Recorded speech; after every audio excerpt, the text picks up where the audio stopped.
So we come in now with Chimere Ojionu, the Managing Director of Stone Trade, the Networks Limited, which is a privately held agro-commodity trading company with a primary focus on sourcing and exportation of raw and processed agricultural products from Nigeria to any part of the globe. Chimere is a graduate of sociology and anthropology with over 15 years working experience before he ventured into the business world as an entrepreneur. He has a versatile and dynamic personality, which has manifested in his innate abilities to different spheres of enterprise, from IT, human resource management, facilities management, merchandise development, among others. He has served in leadership roles in various organizations. So we welcome Chimere Ojionu as our speaker for the next 10 minutes. Thank you so very much. Chimere, you have the floor. Thank you, everyone. Good evening again. Good evening. Madam Titi Ojo, thank you so much. You've so much package that you just unleashed on us today. And you've covered, I think, some of the things I wanted to touch on. But I want to share, I'll remain on two or three things quickly. I just came back from Ghana yesterday. And I went to Burkina Faso, then I went to Ghana, and I'm back to Nigeria. And the reason, because I was looking for alternative.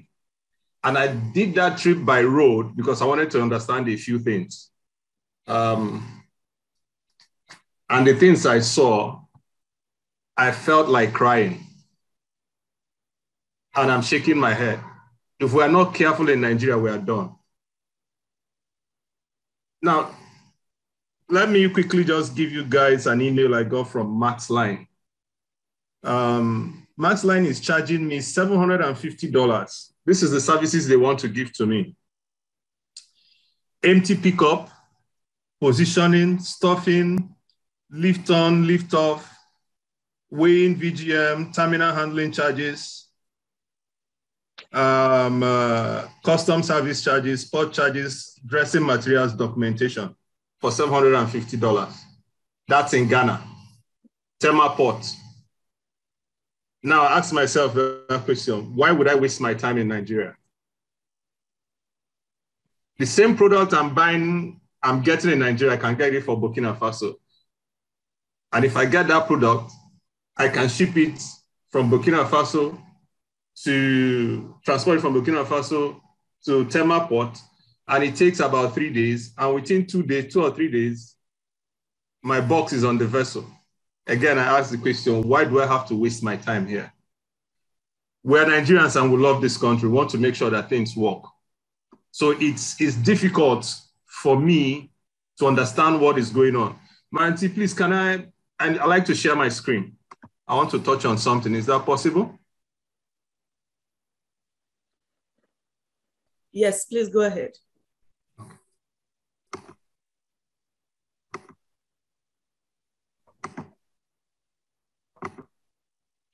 So if everybody is looking, I have an Excel sheet which I use to do my pricing. If you notice, just look at the most important thing. I want you to look at the rates here, which is 480. This is what CBN is promising exporters now, right? And I want you to go and look at the ROI. Please hang on to that. Then this is the current rate we are getting from IIE window. I want you to please go down and look at the ROI. Notice that everything is the same. Then look at the black market rate, and then look at the ROI.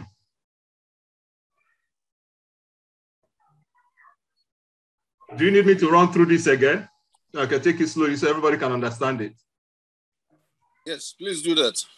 Okay, so this is the black market rate. If you notice, I'm using hibiscus flower as an example. This is my selling price, 2,200. This is the CBN. This is the black market rate, 570. this is what I will end up making, 13.95%. You know, maybe if I pay all the other loans I've taken, I, you know, probably end up like 9% as interest as my profit. This is the current I&E window rate. Notice this price is 2,200. And the exchange rate is 14.15. And look at the ROI, minus 16%. Now let's go back to the extra 65 that CBN is promising us. Still the same price.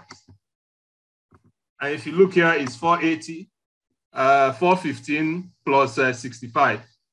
And that's after 90 days. Minus 9.6%. How can we survive in this kind of environment? How can we survive? It doesn't make sense. So for now, I'm sorry to say, I'm done with trying to do things from Nigeria because I can't survive that way. So it's either we find another way to do things or Nigerian export business is dead, as far as I'm concerned. And a lot of us share the same opinion. So it's really a sad thing. So, you know, I'll leave that and just quickly jump to what Madam Titi mentioned, the EEF program. Now, a lot of us applied for this. The people that got, some of them got 2 million naira, 5 million naira, and some got 1 million naira. Please, I ask this question. How can this help us expand in the export business? It doesn't make sense. Yeah, we noticed that some people got 10, some people got 20 million. If you don't want to give money for expansion, don't give. Don't share 1 million to somebody. How will that help somebody? Let's say somebody like me, you give me 2 million. How would that help me expand my business? So that 50 billion, I'm sorry to say, was we just shared money and told people, you know, just use it to do something, you know, maybe buy Christmas gift or buy something for your family. It doesn't in any way help us. So I'm speaking from experience. Last year, I approached the bank for a facility. It took the bank 4 months to approve the facility. By the time they approved the facility, the price of product I was buying for 450 has gone to 750.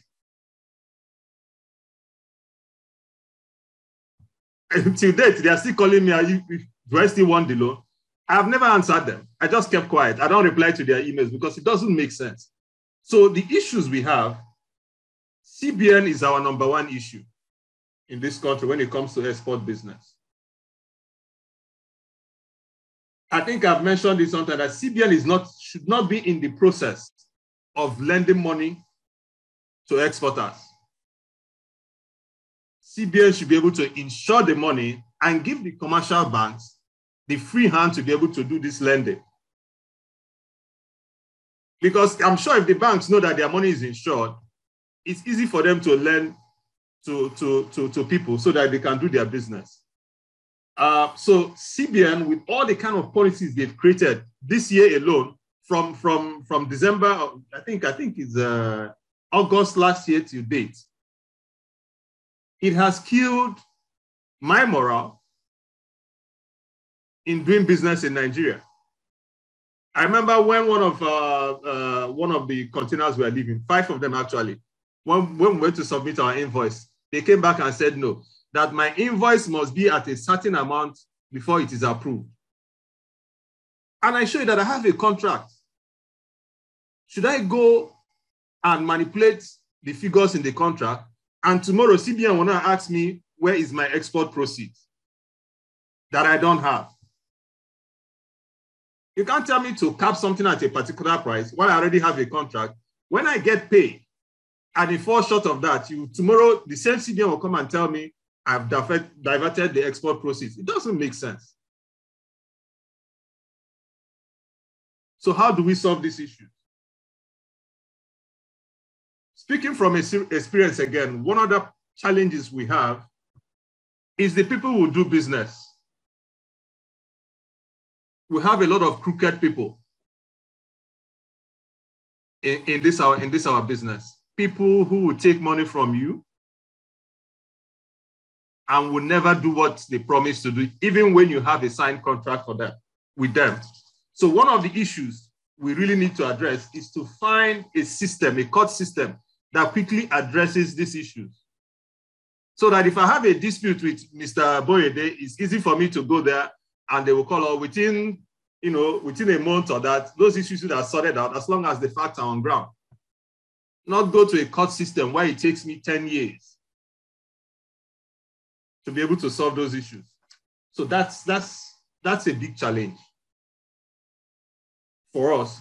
Now, let me talk about Nigerian Export Promotional Council. I'm glad that Madam Titi just mentioned something, because coming to this meeting today, I had all intents and purposes of blasting them from, I don't know the word to use. But now we have a new leadership. So I think we'll give them time to see what they can do. But NMPC, to me, has failed us in every way. If you are promoting trade, promote trade. Because I haven't seen any program they've done that benefits us as exporters. I know I had complained on our platform that they come up with a program, 2 days to a program, one day they put it on, they bring out a communique that we're having a program in Bauchi, those that can attend. It doesn't make sense.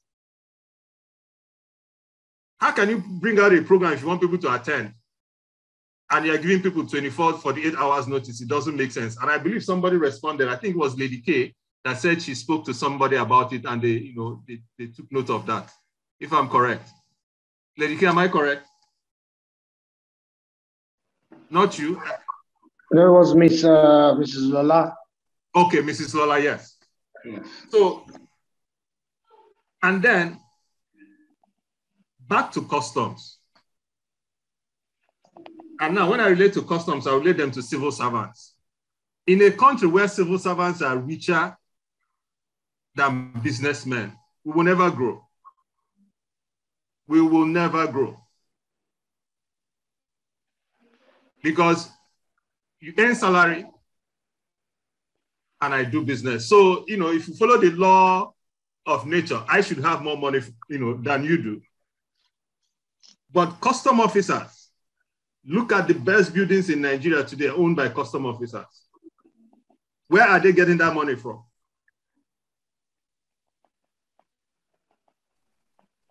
So these are issues that we must address. Because if we don't, we're not moving forward.